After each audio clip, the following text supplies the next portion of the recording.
तो hello friends, welcome to our YouTube channel R2Z official team, जिसमें मैं आर्यन कुमार आप लोगों के लाया हूँ चैप्टर वाइज फिजिक्स का ऑब्जेक्टिव क्वेश्चन, जो मोस्ट पीवीआई ऑब्जेक्टिव क्वेश्चन है, जो बोर्ड एग्जाम 2023 में आप लोगों को सहायता देगा। जिसमें आप लोग एग्जाम में बैठिएगा तो इस सब क्वेश्चन का झटपट आप लोग उत्तर दीजिएगा। कैसे? जब इस वीडियो को देखिएगा तब। इसलिए आप लोग दिल थाम कर बैठिए। और अभी मैं अपना स्टार्ट करने वाला हूँ ऑब्जेक्टिव क्वेश्चन। अभी मुश्किल से ज़्यादा नहीं, 50+ क्वेश्चन होगा। इस क्वेश्चन को आप देख लीजिएगा। यह चैप्टर है प्रकाश का परावर्तन और अपवर्तन, दोनों चैप्टर का है। इसलिए इस क्वेश्चन को आप देखिएगा तो आपको बहुत ज़्यादा नॉलेज मिलेगा इस वीडियो से। और इस वीडियो को मेरा आशा है कि आप लोग इस वीडियो को फुल वॉच कीजिएगा। और इसके बाद जो है ना, हर एक चैप्टर वाइज वीडियो आप लोगों को मिलते रहेगा। इसलिए इस चैनल को सब्सक्राइब करके बेल आइकन को जरूर प्रेस कीजिएगा, जिससे आप लोगों को नोटिफिकेशन मिलते रहेगा। ठीक है दोस्तों, चलते हैं अपने पहले क्वेश्चन की तरफ। ठीक है, तो हमारा पहला क्वेश्चन कहता है इनमें से कौन दर्पण का सूत्र है। ठीक है, तो आप लोगों को पता है दोस्त, दर्पण का सूत्र क्या होता है। दर्पण का जो सूत्र होता है ना, वो होता है 1/v + 1/u बराबर 1/f। ठीक है, ये है पहला आंसर, यानी कि एक का ए बिल्कुल राइट है। ठीक है, जो हम लोग का जो दर्पण सूत्र रहता है वो होता है 1/v + 1/u बराबर 1/f। ठीक है, चलते हैं दूसरे क्वेश्चन। दूसरा क्वेश्चन जो है ना हमारा, वो कह रहा है लेंस में कितने फोकस होते हैं। तो दोस्त पता होना चाहिए आप लोगों को, लेंस में 2 फोकस होते हैं। लेंस में जो होता है 2 फोकस होता है, एक f1 होता है और f2 होता है। ठीक है, उधर उस साइड होता है 2f1 2f2, ऐसे होता है। ठीक है, लेंस में 2 फोकस होता है। आप लोगों को पता होना चाहिए कि लेंस में 2 फोकस होता है। तो 2 का जो है ना, ऑप्शन ए बिल्कुल राइट है। ऑप्शन ए बिल्कुल राइट है। Option A is right. हमारा तीसरा क्वेश्चन कहता है लेंस के क्षमता का एसआई मात्रक क्या होता है। लेंस की क्षमता का जो एसआई मात्रक होता है वो डायोप्टर होता है। डायोप्टर होता है। लेंस की क्षमता का जो एसआई मात्रक होता है वो डायोप्टर होता है। ठीक है, चलते हैं लोग चौथे क्वेश्चन के। प्रकाश गमन करता है। प्रकाश जो गमन करता है दोस्तों, वह सीधी रेखा में करता है। Option A is right. Option A is right. ठीक है, प्रकाश सीधी रेखा में गमन करता है। हमारा जो पांचवा यदि है क्वेश्चन है, वो कह रहा है किसी लेंस द्वारा उत्पन्न आवर्धन का एसआई मात्रक क्या है। किसी लेंस द्वारा उत्पन्न आवर्धन का एसआई मात्रक जो है ना, वह है मात्रक विहीन। इसका कोई मात्रक ही नहीं होता है। इसलिए 5 का ऑप्शन डी बिल्कुल राइट है। अगर दोस्त हम लोग टेलीग्राम ग्रुप में आप जुड़ना चाहते हैं ना, तो उसका जो लिंक है ना, इस वीडियो के डिस्क्रिप्शन में मिल जाएगा। इसलिए जाइए वहाँ से टेलीग्राम में झटपट अब जाकर ज्वाइन कीजिए, जिससे हर एक वीडियो जैसे ही पोस्ट होता है शेयर हो जाता है शेयर टेलीग्राम पर। ठीक है, और इसी तरह जो है ना, हर चैप्टर का और हर सब्जेक्ट का में जो PDF से पढ़ाया जा रहा है हम लोगों की तरफ से, वो आप लोगों को जो मैट्रिक एग्जाम में काफ़ी मदद मिलेगी। इसलिए आप इस चैनल को जरूर सब्सक्राइब कीजिए। सब्सक्राइब करने का बेल आइकन को जरूर प्रेस कीजिए। अगर ये वीडियो हमारा पसंद आए तो इस वीडियो को लाइक कीजिए। ठीक है दोस्त, चलते हैं हम लोग अगले प्रश्न। हमारा 5 प्रश्न हो गया। छठा प्रश्न हम लोग क्या कर रहा है, टॉर्च एवं वाहनों के अग्रदीपों में किस दर्पण का प्रयोग किया जाता है। और देखिए, टॉर्च एवं वाहनों के अग्रदीपों में जो है ना, वो उसमें अवतल दर्पण का उपयोग किया जाता है। अवतल दर्पण का उपयोग क्यों किया जाता है ये बताइएगा आप लोग। अब हम बताते हैं आप लोग। अवतल दर्पण का उपयोग किया जाता है। अवतल दर्पण का उपयोग इसलिए किया जाता है, देखिए जब अवतल दर्पण जब है ना, तो यहाँ से कोई भी चीज़ फोकस से होकर जा रहा है, यहाँ पर फोकस हो गया, फोकस से होकर जाता है मुख्य के समांतर किरण चल जाता है। इसलिए जब फोकस से कोई चीज़ गुजरता है तो सीधे मुख्य के समांतर लॉन्ग तक जाता है, उसका हाई रेंज होता है। इसलिए उसमें अवतल दर्पण का उपयोग किया जाता है। ठीक है, चलते हैं अपने अगले प्रश्न की तरफ। हमारा जो अगला प्रश्न है वो है वाहनों के साइड मिरर के लिए या पीछे देखने के लिए किस दर्पण का प्रयोग किया जाता है। तो उसमें जो है ना, वाहनों के साइड मिरर में हम लोग जो है ना उत्तल दर्पण का उपयोग करता है। उत्तल दर्पण का उपयोग क्यों करते हैं, तो उत्तल दर्पण का उपयोग इसलिए करते हैं क्योंकि जो है ना, उत्तल दर्पण का एक खासियत है, को वस्तु जो है हमेशा वो काल्पनिक बनाता है। ठीक है, और हम लोग को वस्तु का साइज हम छोटा बनाता है, इसलिए उसमें उत्तल दर्पण का उपयोग होता है। और चलिए हम लोग चलते हैं अपने 8वां प्रश्न। 8वां प्रश्न क्या बोल रहा है कि गोलीय दर्पण में फोकसांतर एवं वक्रता त्रिज्या के बीच क्या संबंध है। गोलीय दर्पण में फोकसांतर एवं वक्रता त्रिज्या के बीच संबंध जो है ना, R बराबर f/2। ठीक है, R बराबर f/2, चाहे B बराबर F=R, C है ऑप्शन F=2/R, और A ऑप्शन जो है ना R बराबर 2। इसका जो राइट आंसर है ना, वो है R बराबर 2f। क्योंकि आप लोगों को पता होना चाहिए, क्योंकि जो R बराबर 2f यानी कि जो हमारा वक्रता त्रिज्या होता है ना, वो फोकस दूरी के आधी होती है। वक्रता त्रिज्या जो होता है फोकस दूरी की दुगुनी होती है, और फोकस दूरी जो होता है वक्रता त्रिज्या की आधी होती है। ठीक है, इसका जो राइट आंसर ए है, ए बिल्कुल राइट आंसर है। ठीक है, ए बिल्कुल राइट आंसर है। इसके बाद हम 9वें प्रश्न में चलते हैं। प्रकाश के अपवर्तन के कितने नियम है। तो दोस्त, प्रकाश का अपवर्तन के 2 नियम है। ठीक है, अगला प्रश्न हम लोग क्या कर रहा है, तालाब का जल कम गहरा दिखाई देने का क्या कारण है। तालाब का अगर जल है ना कम गहरा दिखाई देने का जो मेन कारण है ना, वो है प्रकाश का अपवर्तन। अपवर्तन के कारण है ना, किसी भी चीज़ का जल, चाहे बाल्टी का जल, चाहे कहीं का भी जल जो है ना रखिएगा ना, तो अपवर्तन के कारण कम दिखाई देगा। ठीक है, चलते हैं हम लोग अगले प्रश्न की तरफ। अगला प्रश्न जो है ना, 11 नंबर, अवतल दर्पण की फोकस दूरी होती है। और अवतल दर्पण की जो फोकस दूरी होती है वो ऋणात्मक होती है। तो ऋणात्मक क्यों होती है, उसके लिए मैं आप लोगों को बता दूं। ऋणात्मक इसलिए होती है क्योंकि देखिए, ये हमारा हो गया यहाँ पर अवतल दर्पण। ठीक है, अवतल दर्पण कोऑर्डिनेट के हिसाब से आप मानिएगा, तो जो भी चीज़ यहाँ पर मानिए यहाँ पर फोकस होता है। अगर आप लोग हम लोग बाएं की तरफ जो जाते हैं तो चीज़ माइनस में होता है, इसलिए अवतल दर्पण की जो फोकस दूरी है ना ऋणात्मक होती है। अवतल दर्पण में जो है ना बस एक चीज़ है, एक ही कंडीशन में होता है वो धनात्मक होता है। किस कंडीशन में? जब वस्तु का पी और एफ के बीच में रहता है ना तो उस वस्तु का प्रतिबिंब दर्पण के पीछे बनता है, उसमें जो होता है ना भी जो होता है वो बस धनात्मक होता है, बाकी सब इसमें ऋणात्मक होता है। ठीक है, चलते हैं हम अगले प्रश्न की ओर। अगला प्रश्न हमारा क्या कर रहा है, किसी वस्तु का आवर्धित प्रतिबिंब बनता है। किसी वस्तु का आवर्धित प्रतिबिंब कब बनता है? अवतल दर्पण से। आवर्धित प्रतिबिंब बनता है अवतल दर्पण। ठीक है, चलते हैं हम अगले प्रश्न की ओर। हमारा 14वां प्रश्न की ओर। काल्पनिक प्रतिबिंब हमेशा, काल्पनिक प्रतिबिंब जो होता है ना हमेशा होता है सीधा। ठीक है, काल्पनिक प्रतिबिंब हमेशा सीधा होता है। पूछिए क्यों होता है सीधा? तो काल्पनिक प्रतिबिंब इसलिए सीधा होता है क्योंकि काल्पनिक प्रतिबिंब जो है ना इसको काल्पनिक को जो है पर्दे पर उतार नहीं जा सकता है, इसलिए सीधा पूरा सीधा ही बनबे करता है इसका पर्दा। जो वास्तविक प्रतिबिंब हमारा होता है ना वो उल्टा होता है, वो उसको पर्दे पर उतारा जा सकता है। ठीक है, अगला प्रश्न हमारा कह रहा है कि निम्न में से किस दर्पण की फोकस दूरी धनात्मक होती है? तो उत्तल दर्पण की जो फोकस दूरी है धनात्मक होती है। ठीक है, अवतल दर्पण में जानना है कि माइनस होता है, ऋणात्मक होता है, उत्तल में धनात्मक होता है। ठीक है, चलते हैं अगले प्रश्न की ओर। अगला प्रश्न हमारा क्या कर रहा है 16 नंबर, हजामत बनाने के लिए प्रयोग किया जाता है। वही हजामती दर्पण इसे भी बोल सकते हैं, अवतल दर्पण को हजामती दर्पण भी बोला जाता है। हजामत यानी कि हजाम लोग जो होता है ना बनाने के लिए किस दर्पण का उपयोग करते हैं? जब दाढ़ी आप लोग बनवाने जाइएगा सैलून में देखिएगा वहाँ पर किस दर्पण का उपयोग किया जाता है? उसमें अवतल दर्पण का उपयोग किया जाता है। ठीक है, अवतल दर्पण का उपयोग, ऑप्शन बी इज बिल्कुल राइट। चलते हैं अगले 17वां प्रश्न हमारा क्या बोल रहा है। 17वां प्रश्न हमारा बोल रहा है कि गोलीय दर्पण के परावर्तक सतह की वृत्ताकार सीमा रेखा का व्यास कहलाता है। इसका जो गोलीय दर्पण के परावर्तक पृष्ठ की वृत्ताकार सीमा रेखा का व्यास कहलाता है वो है गोलीय दर्पण का द्वारक। ठीक है, गोलीय दर्पण के द्वारक। अगला प्रश्न हमारा कह रहा है निम्नलिखित में से कौन उत्तल दर्पण की फोकस दूरी है और वक्रता त्रिज्या 32 सेंटीमीटर। ठीक है, वक्रता त्रिज्या 32 सेंटीमीटर है तो आप लोग बताए हैं फोकस दूरी के लिए कौन सा f = r/2। ठीक है, r/2 जब हो गया तो f = r/2। ठीक है, तो इसके लिए r/2 के जहाँ पर क्या लिखेंगे हम लोग 32/2। 32/2 तो हो गया 16, तो हो गया 16 सेंटीमीटर। ऑप्शन सी बिल्कुल, option C is right. Option C जो हो गया हमारा राइट ऑप्शन है। ठीक है, ऑप्शन सी। अब हम लोग चलते हैं अगले प्रश्न की ओर। ऑप्शन सी बिल्कुल राइट है, उसका चलते हैं अगले ओर। हाँ देखिए 19वां जो क्वेश्चन है वो कह रहा है किसी माध्यम के अपवर्तनांक का मान क्या होता है। देखिए अपवर्तनांक का मान जो है ना sin i / sin r होता है। इसे एसनेल का भी नियम बोला जाता है। ठीक है, और इसे एसनेल का भी नियम इसी को बोला जाता है, एसनेल का नियम sin i / sin r। Option A is correct. ठीक है, चलते हैं अगले प्रश्न। अगला प्रश्न हमारा क्या कह रहा है? अगला प्रश्न कह रहा है अवतल लेंस का आवर्धन बराबर होता है। अवतल लेंस का जो आवर्धन है ना v/u के बराबर होता है। v/u का, अब पूछिए क्या के लिए v/u के होता है। अब अवतल लेंस का हो गया। ठीक है, अवतल लेंस का अब यही अब दर्पण में जब पूछा है दर्पण में तो उसका आवर्धन होता है -v/u। -v/u होता है इसका आवर्धन। ये पूछ देगा अवतल दर्पण का आवर्धन क्या होता है तो उसको लिखिए -v/u। अवतल लेंस का आवर्धन जब पूछा जाए ना तो सीधे v/u प्लस में होता है। ठीक है, चलिए चलते हैं अगले प्रश्न में। 41वां प्रश्न हमारा क्या हो रहा है, एक गोलीय दर्पण की फोकस दूरी 20 सेंटीमीटर तो उस गोलीय दर्पण का तो वह गोलीय दर्पण कैसा है? तो वह गोलीय दर्पण इनमें से कोई नहीं है। एक गोलीय दर्पण की फोकस दूरी 20 सेंटीमीटर है ना तो ये गोलीय दर्पण कैसा है? इनमें से कोई है ये नहीं है। ठीक, ऑप्शन डी इज राइट। ठीक है, 22वां क्वेश्चन में चलते हैं। दंत विशेषज्ञ किस दर्पण का उपयोग मरीजों के दांतों का बड़ा प्रतिबिंब देखने के लिए करता है? ठीक है, आप जानते हैं कि अवतल दर्पण का जो खासियत है ना, अवतल दर्पण की खासियत है कि अपने से जो है ना हम लोग इसे अपने से बड़ा प्रतिबिंब बनाता है। इसलिए दंत विशेषज्ञ जो होते हैं ना डॉक्टर लोग, डेंटिस्ट जिसे बोला जाता है, वो अपने मरीजों को दांतों को देखने के लिए अवतल दर्पण का उपयोग करते हैं क्योंकि अवतल दर्पण की खासियत है वस्तु से बड़ा प्रतिबिंब बनाना। Option B is right.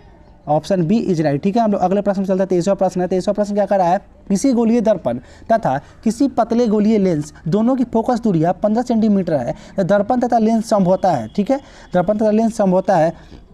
जब फोकस दूरी हम लोग को बोल दिया 15 सेंटीमीटर, दर्पण का लेंस समझौता है। ठीक है, दर्पण अवतल तथा उत्तल, दर्पण तथा उत्तल अवतल दोनों हो सकता है। ठीक है, ऑप्शन अब उसका चलते क्वेश्चन 24 में। क्वेश्चन 24 हमारा कह रहा है एक व्यक्ति समतल दर्पण की ओर 4 मीटर प्रति सेकंड की चाल से आ रहा है। ठीक है, अब व्यक्ति को समतल दर्पण में बना प्रतिबिंब किस चाल से आती है? हाँ देखिए ये जो क्वेश्चन है बहुत भी क्वेश्चन है, इसको आप लोग बहुत ध्यान से देखिएगा। एक व्यक्ति जब समतल दर्पण की ओर जब 4 मीटर प्रति सेकंड से आ रहा है तो आप लोग पढ़े होंगे अगर समतल दर्पण का खासियत क्या होता है। अगर हम लोग जो है ना v वेग से जाते हैं तो उसमें हमारा प्रतिबिंब 2v वेग से आता है। तो इसका ऑप्शन जो है सी बिल्कुल राइट है।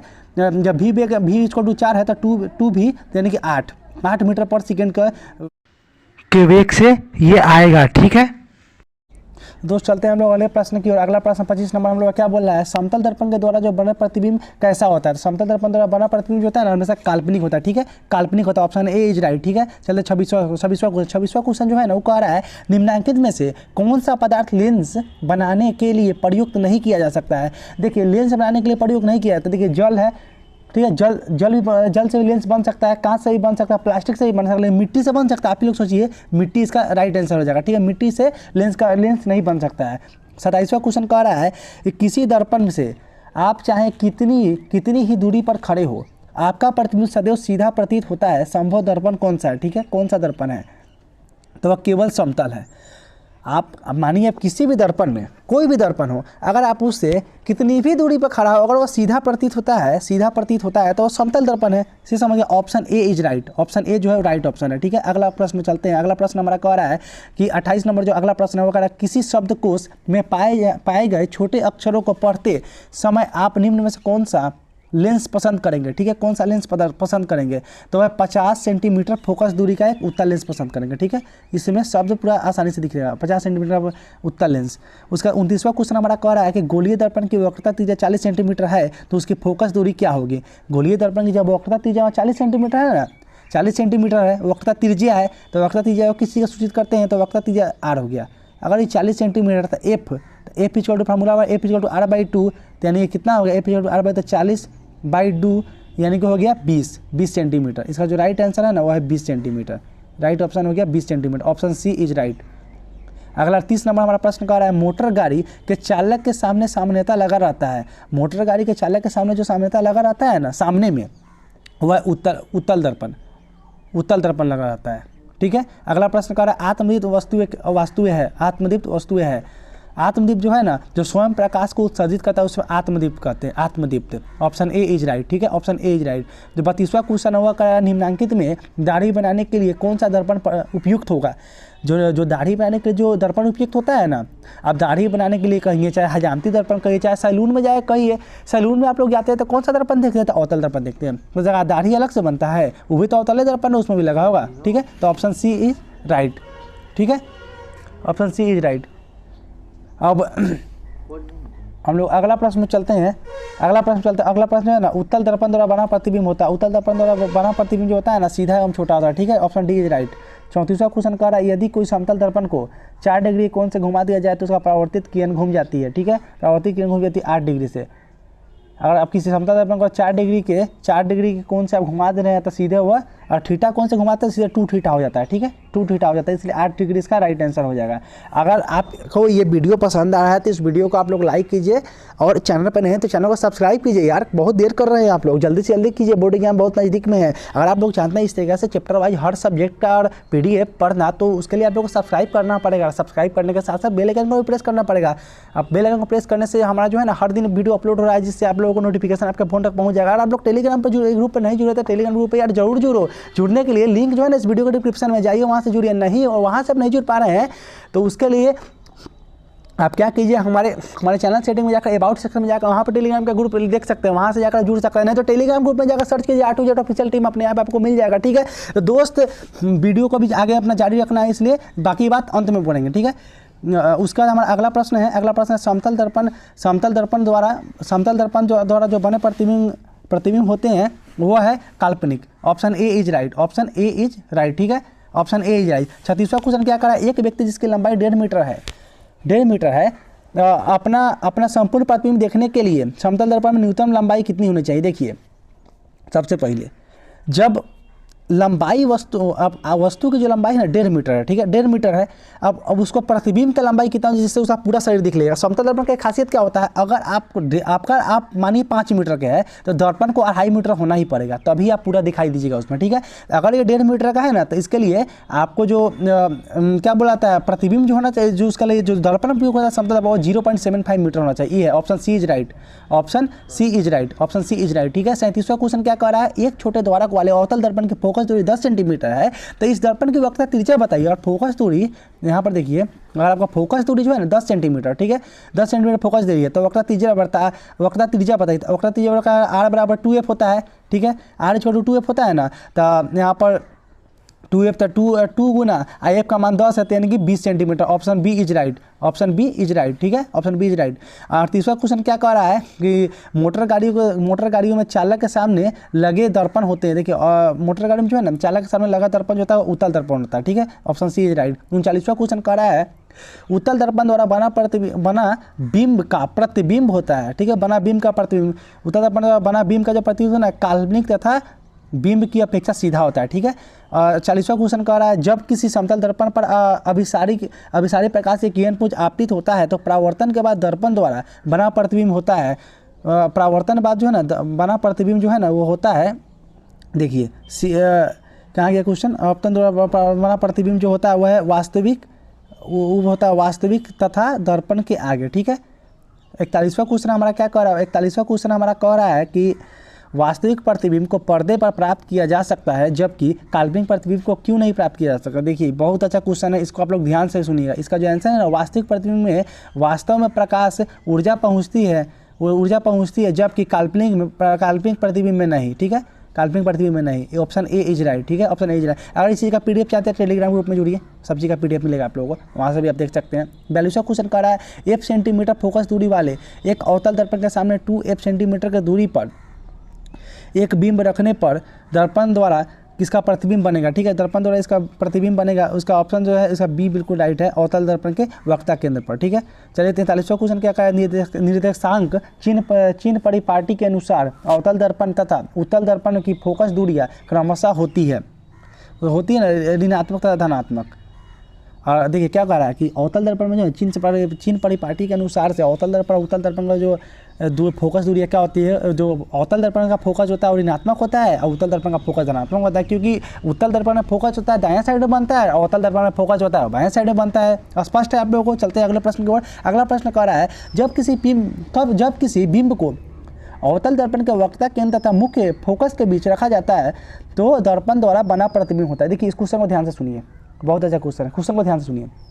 जब किसी बिंब को अवतल दर्पण और वक्ता केंद्र तथा मुख्य अक्ष, देखिए वक्ता केंद्र तथा मुख्य फोकस यानी कि सी और एफ के बीच किसी वस्तु को रखा जा रहा है। यहाँ पर देखिए, यहाँ पर आप लोग, यहाँ पर हो गया अवतल दर्पण, ठीक है, अवतल दर्पण हो गया, ये हो गया हमारा सी, ये सॉरी ये हो गया हमारा एफ, ये हो गया सी। क्या बोल रहा है कि वक्ता केंद्र तथा फोकस के बीच, इसके बीच और वस्तु को अगर रखा जाएगा ना, इसके बीच यहाँ से जाएगा फोकस से होकर चला आएगा, ठीक है, फिर अब यहाँ से जाएगा और फिर यहाँ से यहाँ तक चला आएगा। तो इसका जो प्रतिबिंब है वो तो अनंत पर बनेगा, ठीक है। इसका आंसर देख लीजिए, इसका आंसर जो है ना वह वास्तविक बनेगा उल्टा और वस्तु से बड़ा प्रतिबिंब बनेगा, ठीक है। चलते हैं अगले प्रश्न में। अगला प्रश्न जो हमारा कह रहा है गोलीय दर्पण की फोकस दूरी और उसकी वक्रता त्रिज्या की होती है। गोलीय दर्पण की जो फोकस दूरी होती है ना वक्रता त्रिज्या की आधी होती है, ऑप्शन ए इज राइट, ठीक है। चलते हैं हम लोग अगले क्वेश्चन की तरफ। अगला क्वेश्चन जो हमारा कह रहा है यदि समतल दर्पण को अभिलंब की दिशा में 5 सेंटीमीटर खिसका दिया जाए तो प्रतिबिंब खिसक जाएगा।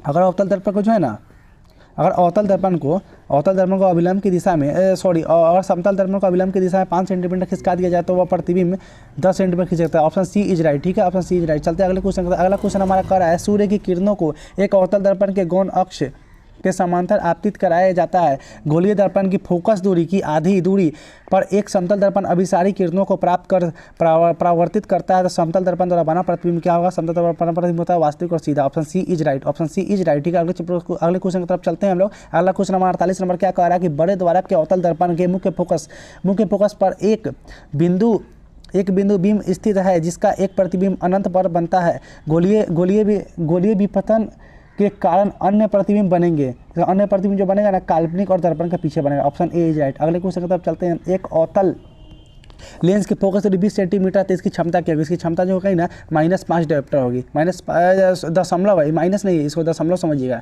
0.5 डायोप्टर होगी, क्योंकि आपको पता है P = 1/f और F = 1/p, ठीक है। इस सूत्र आपको पता होगा, नहीं पता होगा तो एक बार इसका डीपली हम वीडियो ला करके आप लोगों को लॉन्ग वीडियो में पूरा बताएंगे अच्छा से, ठीक है। चलते अगले प्रश्न की ओर। इसके लिए आप लोग सब्सक्राइब कीजिए।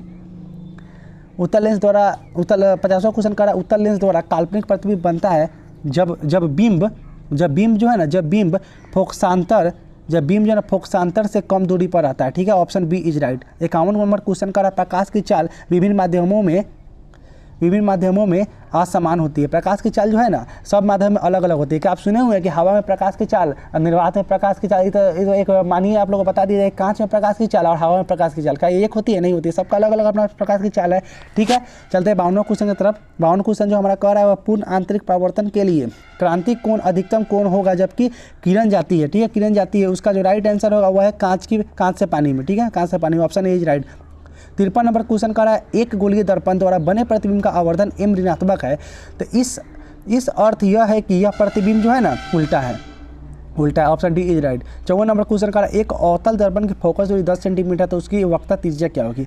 अवतल दर्पण की जब फोकस दूरी फिर आ गया एफ इक्वल टू अगर 10 सेंटीमीटर दिया हुआ है, ठीक है, तो वक्रता दीजिए तो आर इक्वल टू कितना होता है? आर इक्वल टू पता है 2f। ठीक है, 2 गुना 10 यानी कि 20 सेंटीमीटर। ठीक है, 20 सेंटीमीटर इसका जो ऑप्शन हो जाएगा 20 सेंटीमीटर। इसी के साथ हम लोगों का ये पीडीएफ समाप्त हुआ है। और आप लोगों को ये वीडियो पसंद आया तो इस वीडियो को एक लाइक करके एक प्यारा सा कमेंट दीजिए। दोस्त अगर आप लोग इस चैनल को सब्सक्राइब नहीं किए तो इसको सब्सक्राइब कीजिए, क्योंकि इस प्रकार से वीडियो आप लोगों को हर चैप्टर वाइज हर सब्जेक्ट का आप लोगों को मिलेगा। ठीक है दोस्त, तब तक के लिए वीडियो काफ़ी लंबा हो रहा है, इतना ही बना देते हैं वीडियो। और आप लोग को अच्छा लगता है इस वीडियो को एक लाइक करके एक प्यारा सा कमेंट जरूर दीजिएगा। और टेलीग्राम ग्रुप में जरूर जुड़िएगा। टेलीग्राम ग्रुप में जुड़ना बहुत अनिवार्य है, क्योंकि उसमें जो है हर वीडियो का लिंक हम लोग डाल देना। ठीक है, जय हिंद, जय भारत। मिलते हैं हम लोग अगले वीडियो में।